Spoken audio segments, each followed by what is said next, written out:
Dear students, हम पृथ्वी के आंतरिक भाग की संरचना के जानकारी देने वाले साधनों के बारे में चर्चा कर रहे थे।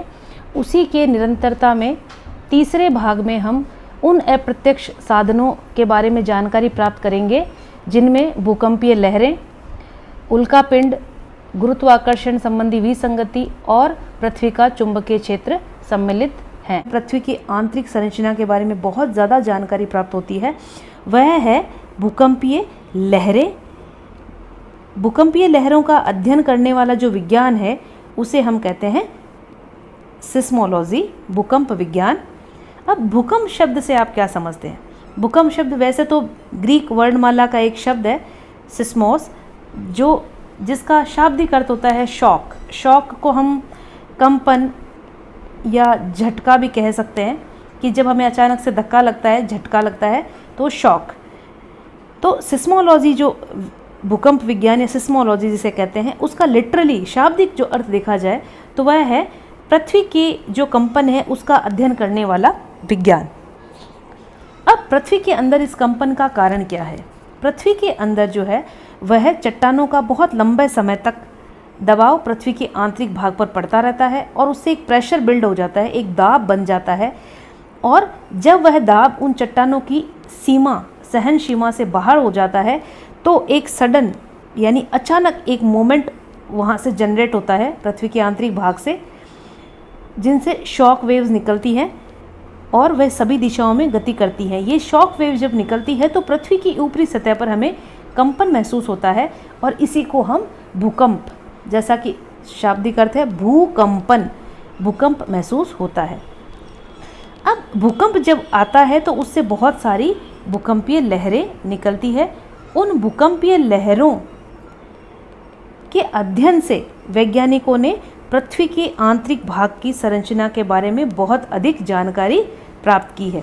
हम थोड़ा सा भूकंपीय लहरों के बारे में जानेंगे। भूकंपीय लहरें जब पृथ्वी की सतह पर पहुंचती है तो उन्हें जिस इंस्ट्रूमेंट से, जिस यंत्र से रिकॉर्ड किया जाता है उसे सिस्मोग्राफ के नाम से जाना जाता है। वह बिंदु जहां भूकंप का प्रादुर्भाव होता है, जो कि पृथ्वी के आंतरिक भाग में स्थित होता है कहीं पर भी, उसे कहते हैं फोकस या हिंदी में भूकंप मूल, हाइपोसेंटर भी कहते हैं। दूसरा वह बिंदु जो पृथ्वी की सतह पर स्थित होता है और फोकस के एकदम ऊपर स्थित होता है, जहाँ सबसे पहले पृथ्वी की सतह पर भूकंप का अनुभव किया जाता है, वह कहलाता है एपिसेंटर या अधिकेंद्र। इसके अतिरिक्त जो पृथ्वी की आंतरिक संरचना के अंदर जिन तत्वों से निर्माण हुआ है उनके संगठन और दबाव, इन दोनों चीज़ों से भूकंपीय लहरें बहुत अधिक प्रभावित होती हैं।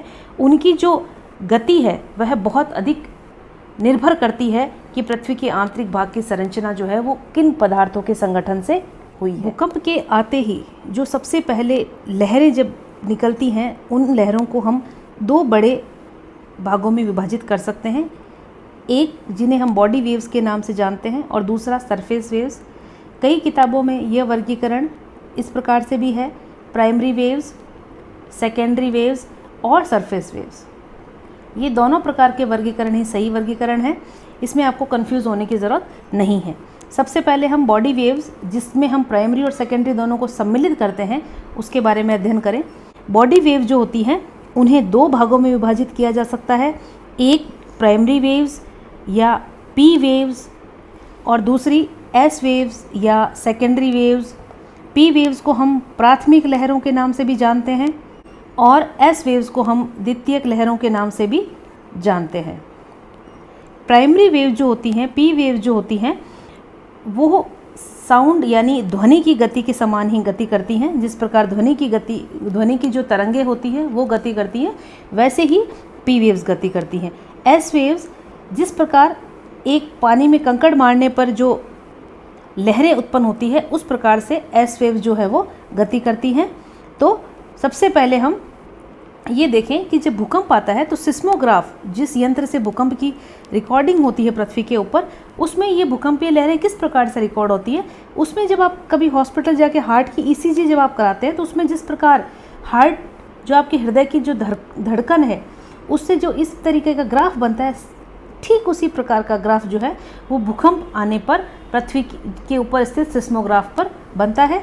और ये देखिए बीच बीच में जहाँ ये इंटेंसिटी ज़्यादा है, जब बहुत तेज़ी के साथ भूकंप आ रहा है तो ये लहरें जो हैं ये ऊपर नीचे बहुत तेज़ी के साथ हो रही हैं और इसी से भूकंप की तीव्रता का पता भी लगाया जाता है। पी वेव्स या प्राइमरी वेव्स, जिन्हें हम प्राथमिक लहरें या प्राथमिक तरंगे कहते हैं, इन्हें प्राथमिक लहरें या प्राथमिक तरंगे कहने के कई कारण हैं। सबसे पहला कारण तो ये कि सभी भूकंपीय लहरों में ये सबसे तीव्र गति वाली होती है, और दूसरा कि ये सिस्मोग्राफ के ऊपर सबसे पहले रिकॉर्ड होती हैं, इसीलिए इसे प्राइमरी वेव कहा जाता है। प्राइमरी वेव या पी वेव को लॉन्गिट्यूडिनल यानी अनुदैर्ध्य तरंगे, कंप्रेशनल वेव्स यानी दबाव की तरंगे और प्रेशर वेव्स भी कहा जाता है। कंप्रेशनल का मतलब होता है संपीड़न लहरें और प्रेशर वेव्स का मतलब होता है दबाव की लहरें। इनके तीन जो ये नाम है वो किस कारण से हैं? इन्हें अनुदैर्ध्य लहरें इसलिए कहा जाता है क्योंकि जिस माध्यम में ये गति करती हैं उसमें एक ही दिशा के अंदर ये डिस्प्लेसमेंट करती हैं और उसकी विपरीत दिशा के अंदर भी डिस्प्लेसमेंट करती हैं, कि जब ये चलती हैं तो एक बार ये दबाव बनाती हैं और दूसरी बार उस दबाव को रिलीज़ करती हैं, फिर ये दबाव बनाती है और फिर उसको रिलीज़ करती हैं, इसलिए इसे लॉन्गिट्यूडिनल वेव्स कहते हैं। कंप्रेशनल वेव्स इस संपीड़नात्मक लहरें इसलिए कहते हैं क्योंकि वे एक बार दबाव बनाती हैं और दूसरी बार उस दबाव को कम करती हैं, इसलिए इन्हें प्रेशर वेव्स भी कहा जाता है। ये वेव्स जो होती हैं पी वेव्स, वो हाई फ्रिक्वेंसी वाली होती हैं एस वेव्स की तुलना में, और यह सबसे कम विनाशशील होती है। जब भी कभी भूकंप आता है तो पी वेव जो होती है उनसे सबसे कम विनाश होता है। पी वेव्स भूकंप के समय जब पृथ्वी के धरातल पर आती हैं तो उनसे पृथ्वी का जो धरातल है वो अप एंड डाउन यानी ऊपर और नीचे, वर्टिकल यानी लंबवत दिशा में गति करता है। उससे धरातल एक बार ऊपर होता है और एक बार नीचे होता है। पी वेव की एक विशेषता ये भी है कि वह सभी माध्यमों में से यानी ठोस, द्रव और गैस सभी माध्यमों में से ये गति कर सकती है। और पी वेव जो होती हैं वो दूसरी प्रकार की जो लहरें जिन्हें एस वेव्स के नाम से जाना जाता है उनसे 1.7 गुना ज़्यादा तेजी वाली होती हैं, उनसे ज़्यादा तीव्र गति से ये गति करती है। पी वेव जो होती हैं वो अलग अलग घनत्व वाले पदार्थों के अंदर अलग अलग प्रकार से कंप्रेशन और रेयरफेक्शन यानी एक बार दबाव बनाती है और एक बार वापस दबाव को रिलीज़ करती हैं। तो ये अलग अलग पदार्थों के घनत्व के ऊपर निर्भर करता है कि पी वेव्स की गति जो है उसमें कैसी होगी, और इसी कारण से पृथ्वी के आंतरिक भाग में जो अलग अलग प्रकार की चट्टानें पाई जाती हैं या पदार्थ पाए जाते हैं उसमें पी वेव्स की गति जो है वो अलग अलग होती है। पी वेव जो होती हैं वह कंप्रेशन वेव होती हैं, इसलिए वो क्या करती हैं कि जैसे ही वो आगे गति करती हैं वो तुरंत अपनी एनर्जी को आगे वाले पदार्थ में ट्रांसफ़र कर देती हैं, इसलिए इनकी स्पीड इतनी अधिक तीव्र होती है और यह किसी भी माध्यम से बहुत तेज़ी के साथ निकल सकती हैं। पी वेव्स को इस डायग्राम में यदि आप देखें तो देखिए यहाँ पर जो है वो कंप्रेशन काफ़ी कम है, लेकिन अचानक से यहाँ दबाव बढ़ता है इस हिस्से के अंदर और फिर वो दबाव वापस रिलीज़ होता है और फिर वो दबाव आगे बढ़ता है। तो ये इस प्रकार से पी वेव जो है वो गति करती हैं। दूसरी प्रकार की लहरें जिन्हें हम सेकेंडरी वेव्स या द्वितीयक लहरों के नाम से जानते हैं वो सिस्मोग्राफ पर दूसरे नंबर पर रिकॉर्ड होती हैं। ये वेव्स होती हैं, इनके भी कई नाम हैं, इन्हें ट्रांसफ़र वेव्स, शेयर वेव्स और डिस्टोर्शनल वेव्स भी कहा जाता है। वे वेव्स, ये एस वेव जो होती है उसी प्रकार होती है कि यदि एक कोई पानी का तालाब है उस पर यदि आप कोई कंकड़ फेंकते हैं उसके बीचों बीच, तो उस कंकड़ के पानी के अंदर गिरते ही वहाँ छोटी छोटी लहरें जो है वो उत्पन्न हो जाती हैं और वो सेकेंडरी रूप से गति करती हुई इस किनारे तक पहुँचती हैं। तो ठीक उसी प्रकार से ये जो एस वेव्स है ये भी इसी प्रकार से जो है वो वाइब्रेशन करती हुई आगे बढ़ती हैं। इसलिए ये जो लहरें हैं ये इस प्रकार से शिखर और द्रोणी का निर्माण करते हुए आगे पहुंचती हैं। ये शिखर वाला हिस्सा होता है और ये द्रोणी वाला हिस्सा होता है। एस वेव जो होती है वो हमेशा पृथ्वी के धरातल पर पी वेव्स के बाद में पहुंचती हैं। एस वेव्स की फ्रीक्वेंसी भी हाई होती है, लेकिन पी वेव के मुकाबले इनकी फ्रीक्वेंसी कम होती है। ये पी वेव की तुलना में थोड़ी ज़्यादा विनाशकारी होती हैं, थोड़ी ज़्यादा विनाश करती हैं जब ये आती हैं। और एस वेव जब धरातल पर आती हैं तो इनसे जो धरातल है वो साइड बाय साइड यानी हॉरिजॉन्टल मूवमेंट करता है। एक बार धरातल आगे हिलेगा और एक बार धरातल पीछे जाएगा। उसमें पी वेव्स के अंदर धरातल इस प्रकार से लंबवत गति करता है, जबकि इसके अंदर ये हॉरिजॉन्टल गति करता है, यानी क्षैतिज गति होती है इनकी, और पी वेव्स की गति होती है लंबवत। एस वेव की एक विशेषता कि ये है फ्लूइड्स का मतलब होता है लिक्विड और गैस। फ्लूइड्स में से ये पास नहीं हो पाती, उसमें से ये नहीं गुजर पाती हैं। जैसे ही ठोस माध्यम से ये लिक्विड या गैस माध्यम में प्रवेश करेंगी, ये वहाँ पर लुप्त हो जाती हैं, वहाँ पर ये ख़त्म हो जाती हैं, क्योंकि फ्लूइड्स जो होते हैं, लिक्विड और गैस जो होते हैं, वो shear स्ट्रेस को सपोर्ट नहीं करते। ये पृथ्वी के आंतरिक ठोस भाग में भी अलग अलग गति से गति करती हैं।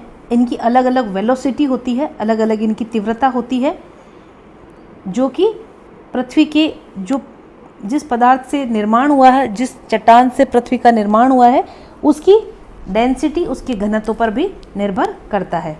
इस डायग्राम में आप देखिए एस वेव जो है ये इस प्रकार से शिखर और द्रोणी बनाते हुए, ये शिखर वाला हिस्सा और ये द्रोणी वाला हिस्सा इस प्रकार से ये गति करती हैं। अब दूसरी लहरें जिन्हें सरफेस वेव्स या धरातलीय लहरों के नाम से जानते हैं, उसमें दो प्रकार की वेव्स होती हैं, एक एल वेव होती हैं और एक रेले वेव्स होती हैं। धरातलीय तरंगें जो होती हैं वह बॉडी वेव्स के जो पृथ्वी के धरातल की चट्टानें हैं उनसे इंटरेक्शन या क्रिया करने से उत्पन्न होती है, और ये भूकंप के साथ उत्पन्न नहीं होती है, ये उन्हीं बॉडी वेव्स के चट्टानों के साथ इंटरेक्शन से उत्पन्न होती है, इसलिए इन्हें सरफेस वेव्स कहा जाता है। और ये केवल पृथ्वी की ऊपरी सतह के आसपास ही गति करती है, वहीं पर इनकी गति होती है। सरफेस वेव्स होती है उन्हें लॉन्ग पीरियड वेव्स कहा जाता है, क्योंकि इनकी लॉन्ग वेव लेंथ होती है, इनकी फ्रीक्वेंसी काफ़ी लो होती है। ये जो सरफेस वेव्स होती है, ये जो इपीसेंटर जो पृथ्वी की सतह के ऊपर स्थित होता है उसके आसपास ही डेवलप होती है, और अचानक से डेवलप होती हैं। जब बॉडी वेव्स उस पॉइंट तक पहुंचती हैं, एपीसेंटर तक पहुंचती हैं, तो वहाँ की चट्टानों से वो क्रिया करके तुरंत इन वेव्स को उत्पन्न कर देती हैं। इसलिए ये पृथ्वी के अधिकेंद्र यानी ऊपरी जो हिस्सा है जो धरातल के ऊपर स्थित है, वहीं पर इनकी उत्पत्ति होती है, और इसीलिए इनका प्रभाव जो है ये केवल और केवल सतह तक ही सीमित होता है। जैसे जैसे पृथ्वी के अंदर गहराई पर जाते हैं वहाँ पर ये तुरंत खत्म हो जाती है, वहाँ पर इनका कोई भी प्रभाव दृष्टिगत नहीं होता है। सरफेस वेव्स क्योंकि बहुत धीमी गति से अपनी एनर्जी को, अपनी ऊर्जा को ख़त्म करती हैं, इनकी एनर्जी बहुत धीमी गति से ख़त्म होती है बॉडी वेव्स की तुलना में, इसलिए ये काफ़ी लंबे समय तक पृथ्वी के धरातल पर चल सकती हैं और सभी दिशाओं में ये गति करती हैं। सरफेस वेव्स होती हैं वो केवल और केवल सरफेस पर चलती है, इसलिए उनकी एनर्जी बहुत धीरे धीरे खत्म होती है, जबकि बॉडी वेव जो होती है वो पृथ्वी के संपूर्ण आंतरिक भाग में गति करती है और सभी दिशाओं में गति करती हैं, इसलिए उनकी एनर्जी जल्दी खत्म हो जाती है। जो सरफेस वेव्स होती हैं, जो धरातलीय लहरें होती है, उसमें जो पार्टिकल का जो मोशन होता है वो उन बॉडी वेव्स के मुकाबले ज़्यादा होता है, इसलिए ये बहुत ज़्यादा विनाशकारी होती हैं और धरातल पर ये काफ़ी विनाश करती हैं जब ये आती हैं। ये सबसे स्लोएस्ट होती है, slowest in the sense of speed, कि ये बहुत धीमी गति से चलती हैं, इसलिए ये सिस्मोग्राफ पर सबसे लास्ट में रिकॉर्ड होती हैं। इस सरफेस वेव्स के अंदर दो प्रकार की वेव्स जिन्हें एल वेव्स, लॉन्ग वेव्स और रेले वेव्स को सम्मिलित किया जाता है। इनमें से एल वेव्स या लॉन्ग वेव जो होती हैं उनमें जो पार्टिकल मोशन होता है वो एस वेव्स की तरह ही होता है, यानी इनमें कोई वर्टिकल मोशन नहीं होता, इसमें भी किस प्रकार से क्षैतिज रूप से गति होती है, जिस प्रकार एस वेव्स में गति होती है। ये एस वेव्स की तरह ही गति करती है, यानी इस प्रकार सर्पिलाकार मार्ग बनाते हुए ये गति करती है। इसलिए एक बार ये पृथ्वी की सतह पर इधर धक्का लगाएंगी और एक बार इस तरफ ये धक्का लगाएंगी, और इसी कारण से ये सबसे ज़्यादा विनाशकारी लहरें होती हैं और इससे पृथ्वी पर बहुत अधिक तबाही मचती है। इससे बहुत अधिक इमारतें या मानवीय क्षति पृथ्वी पर पहुंचती हैं। रेले वेव्स जो दूसरी प्रकार की लहरें होती हैं वो rolling up and down motion दिखाती हैं। वो अप एंड डाउन जिस प्रकार से पी वेव चलती हैं उस प्रकार से चलती हैं और वो आगे और पीछे होती हुई चलती हैं। धरातलीय लहरें जो होती हैं वो बहुत अधिक गहराई में यदि कोई भूकंप आया है पृथ्वी के आंतरिक भाग में तो वहाँ पर इनकी उत्पत्ति नहीं होती है।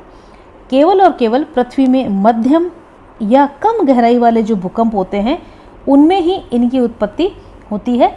अधिक गहराई वाले भूकंप में सरफेस वेव की उत्पत्ति नहीं हो पाती है।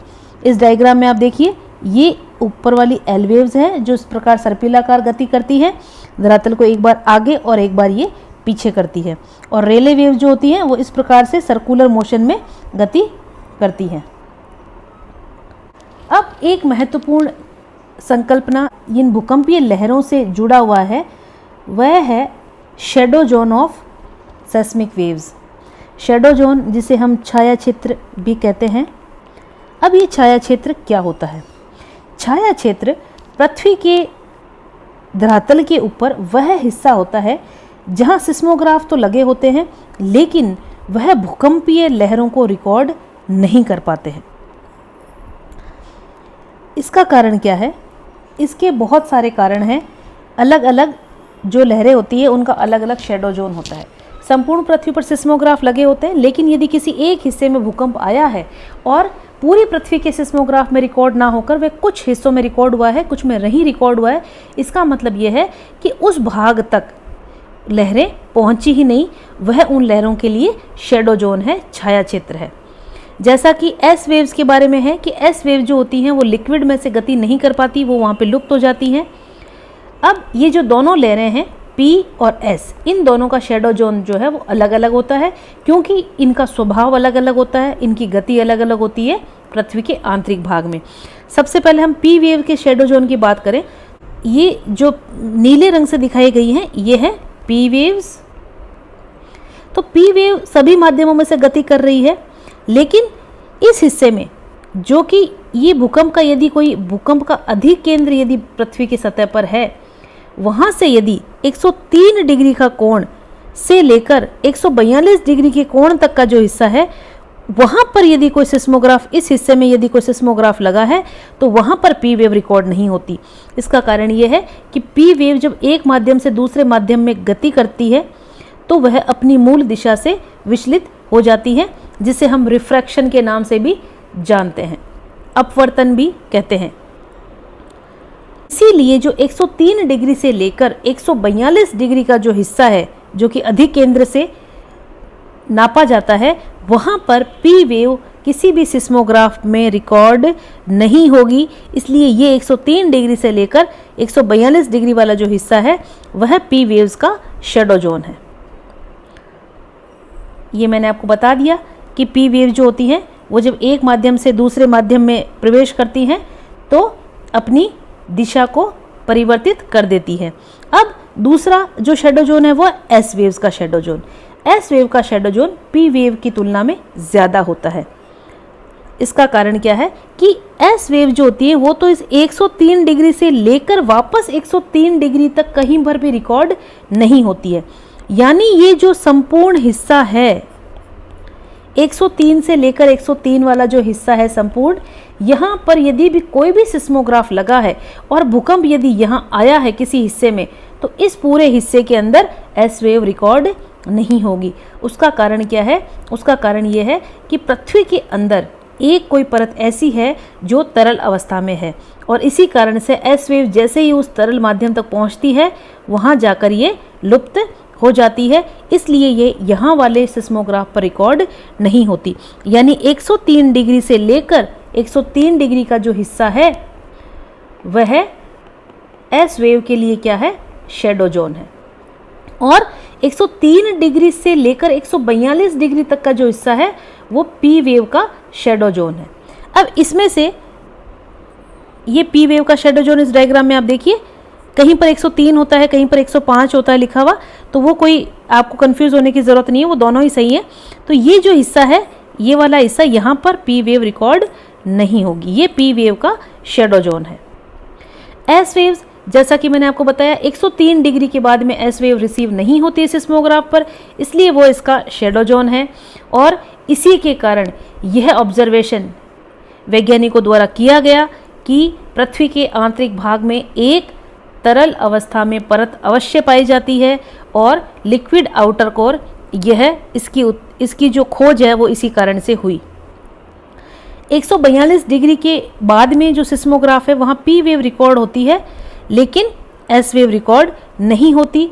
इसका मतलब यह है कि वापस से अंदर एक हिस्सा ऐसा है जो सॉलिड अवस्था में है और पृथ्वी का जो सबसे आंतरिक भाग है वो ठोस अवस्था में है, जिसे इनर कोर के नाम से जाना जाता है। यह भी इन्हीं लहरों के जो ये शैडो जोन वाला कॉन्सेप्ट है, इसी से पता लगाया गया। इन दोनों लहरों में 103 डिग्री से लेकर 142 डिग्री का हिस्सा ऐसा है जो दोनों ही लहरों के लिए शैडो जोन है, यानी इस हिस्से के अंदर 103 से लेकर 142 तक आप इन दोनों लहरों को ही रिकॉर्ड नहीं कर सकते। 39 डिग्री और 39 डिग्री यानी कुल मिलाकर 78 डिग्री का भाग ऐसा है धरातल के ऊपर जहां पर यदि कोई सिस्मोग्राफ लगा है तो वहां ये दोनों प्रकार की लहरें ही रिकॉर्ड नहीं होगी। यानी यदि यहाँ कोई भूकंप आया है तो उस भूकंप का पता यहाँ रहने वाले लोगों को नहीं लगेगा। ये एस वेव्स का शैडो जोन है। एस वेव का शैडो जोन पी वेव की तुलना में काफ़ी ज़्यादा होता है क्योंकि यह लिक्विड में जाते ही ख़त्म हो जाती है। अब पी वेव और जो एस वेव होती है उनकी जो गति होती है, उनकी जो तीव्रता होती है, उसमें जो परिवर्तन आता है उससे पृथ्वी की बहुत सारी आंतरिक परतों के बारे में पता लगा। उससे एक बात तो यह स्पष्ट हो गई कि पृथ्वी जो है वो संपूर्ण आंतरिक भाग जो है वो एक ही प्रकार के पदार्थ से या एक ही प्रकार के चट्टान से नहीं बना हुआ है। उसके घनत्व में, उसके संगठन में, उसकी चट्टानों में बहुत अधिक भिन्नता पाई जाती है।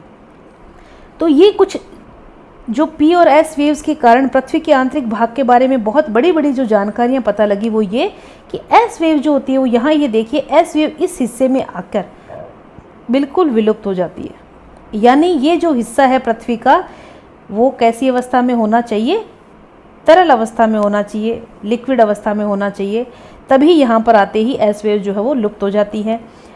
तो पृथ्वी की जो आंतरिक परतें हैं इसमें पी और एस वेव्स की जो अलग अलग गति है, अलग अलग उनकी वेलोसिटी है, उनसे पृथ्वी की आंतरिक संरचना के बारे में जानने में वैज्ञानिकों को मदद मिली है। और उसी के कारण पृथ्वी की आंतरिक जो परतें हैं उनके अलग अलग नाम, उनके अलग अलग संगठन, उनकी अलग अलग संरचना के बारे में पता लगा है।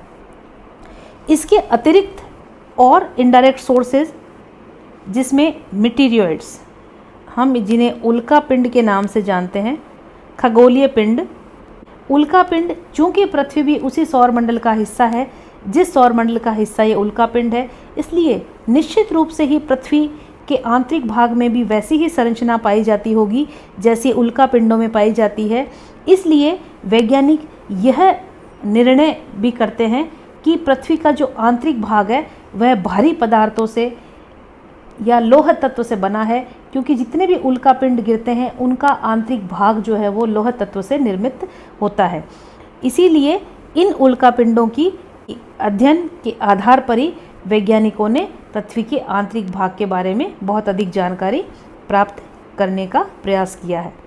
इसके अतिरिक्त ग्रेविटी, गुरुत्व आकर्षण संबंधी विविधता जो है वह भी हमें पृथ्वी के आंतरिक भाग के बारे में जानकारी प्रदान करती है, क्योंकि पृथ्वी के ऊपरी हिस्से में भी एक समान गुरुत्वाकर्षण नहीं पाया जाता।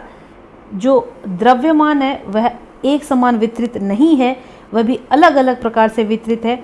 इसलिए पृथ्वी के आंतरिक भाग में भी ये जो विसंगति है वह पाई जाती है। और इसी कारण वैज्ञानिक यह पता लगाते हैं कि पृथ्वी के आंतरिक भाग में अलग अलग हिस्सों में अलग अलग घनत्व, अलग अलग द्रव्यमान वाले खनिज पाए जाते हैं जिनकी गुरुत्व आकर्षण शक्ति जो है वो अलग अलग है। इसके अतिरिक्त मैग्नेटिक फील्ड जो पृथ्वी का एक विशेष गुण है, चुंबकीय क्षेत्र, और चुंबकीय क्षेत्र का गुण यह प्रूव कर देता है कि पृथ्वी के आंतरिक भाग में कहीं ना कहीं आयरन यानी लोह तत्व पाया जाता है, जिसके कारण, और वह लोह तत्व जो है वो तरल अवस्था में पाया जाता है। इसीलिए जो पृथ्वी का मैग्नेटिक फील्ड है, जो चुंबकीय क्षेत्र है, वह लगातार परिवर्तित होता रहता है। यदि वह ठोस अवस्था में होगा तो उसमें परिवर्तन नहीं होगा, लेकिन चूंकि वो तरल अवस्था में है उसमें लगातार गति होती रहती है, मूवमेंट होता रहता है। इसलिए पृथ्वी का जो मैग्नेटिक फील्ड है, जो पृथ्वी का मैग्नेटिक नॉर्थ है, चुंबकीय उत्तर है, उसमें लगातार परिवर्तन होता रहता है। इसलिए वैज्ञानिकों ने इस मैग्नेटिक फील्ड के अध्ययन के आधार पर भी यह पता लगाया है कि पृथ्वी के आंतरिक भाग में कोई परत ऐसी है जहां लोह तत्व पाया जाता है और वह तरल अवस्था में भी है।